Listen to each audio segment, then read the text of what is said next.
অন্যদিকে গাঙ্গেয় পশ্চিমবঙ্গের উপর যে নিম্নচাপ ছিল তার শক্তি হারিয়েছে। বুধবার থেকে নিম্নচাপের প্রভাব কমবে রাজ্যে, আর তার জেরেই দক্ষিণে কমতে পারে বৃষ্টির পরিমাণ। তবে পুরোপুরি এখনই বৃষ্টি থামছে না। পশ্চিমের জেলাগুলিতে ভারী বৃষ্টির পূর্বাভাস রয়েছে। উত্তর ও দক্ষিণ চব্বিশ পরগনা, পূর্ব ও পশ্চিম মেদিনীপুর, বাঁকুড়া, পুরুলিয়া হলুদ সতর্কতা জারি করা হয়েছে। এই জেলাগুলিতে বজ্রবিদ্যুৎ সহ হালকা থেকে মাঝারি বৃষ্টির সঙ্গে 30 থেকে 40 কিলোমিটার গতিবেগে দমকা ঝোড়ো হাওয়া বইতে পারে। উত্তরবঙ্গের সব জেলায় হালকা থেকে মাঝারি বৃষ্টির সম্ভাবনা রয়েছে।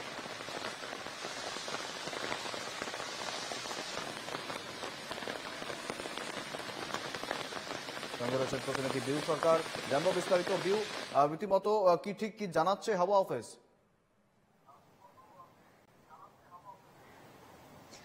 একদমই দেখো, বিগত কয়েকদিন ধরে দেখা গেছে যে দক্ষিণবঙ্গ জুড়ে টানা বৃষ্টিপাত হয়েছে। কিছু কিছু জায়গায় ভারী বৃষ্টিপাতও হয়েছে, আবার অতি ভারী বৃষ্টিপাতও হয়েছে।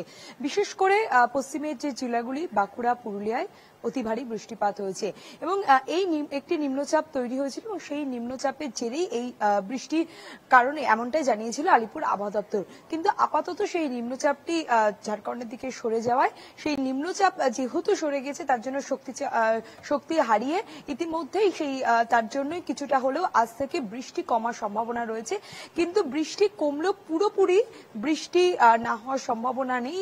দক্ষিণবঙ্গ জুড়েই বৃষ্টি হওয়ার সম্ভাবনা রয়েছে। বিশেষ করে উত্তর চব্বিশ পরগনা, দক্ষিণ চব্বিশ পরগনা, বাঁকুড়া, পুরুলিয়ায় হালকা থেকে মাঝারি বৃষ্টির সম্ভাবনা রয়েছে। তার সঙ্গে বজ্রবিদ্যুৎ সহ 30 থেকে 40 কিলোমিটার গতিবেগে ঝোড়ো হাওয়া বইবে এবং পাশাপাশি দক্ষিণবঙ্গের পাশাপাশি উত্তরবঙ্গেও যেটা আজকে বৃষ্টির সম্ভাবনা রয়েছে। উপরের যে জেলাগুলি রয়েছে সেখানে কোথাও কোথাও ভারী বৃষ্টির সম্ভাবনা রয়েছে। দার্জিলিং, কালিম্পং, আলিপুরদুয়ার এবং উত্তর দিনাজপুরে ভারী বৃষ্টির সম্ভাবনা রয়েছে। তবে বৃহস্পতিবার অর্থাৎ আগামীকাল থেকে উত্তরবঙ্গেও কিছুটা বৃষ্টি কমবে বলেই পূর্বাভাস আলিপুর আবহাওয়া দপ্তরের।